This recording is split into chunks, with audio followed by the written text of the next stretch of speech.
يوسف الرعد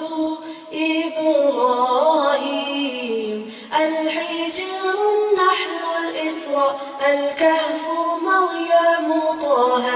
الأنبياء الحج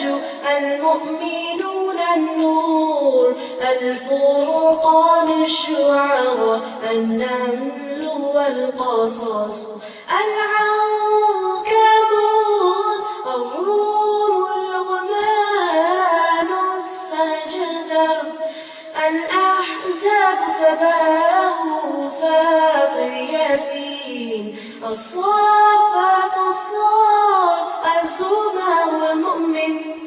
فصلت الشورى زخرف الدخان الجاثيات الأحقاف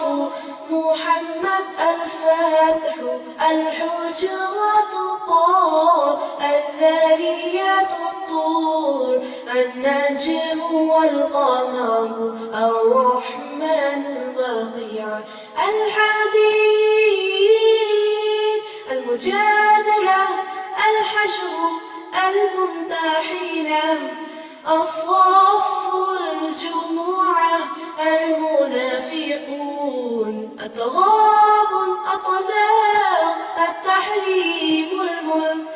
القلم الحاقة المعارج نوح الجن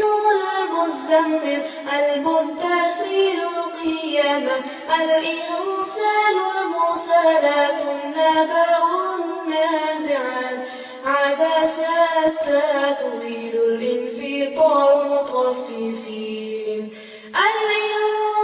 الانشقاق البروج الطارق الأعلى الغاشية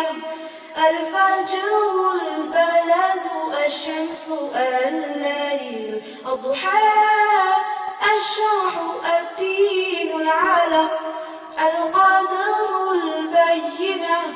الزلزلة العادية القارعة التكاثر العصر الهمزة الفيل قريش الماعون الكوثر كافر النصر والمسد الإخلاص الفلق والآخر والناس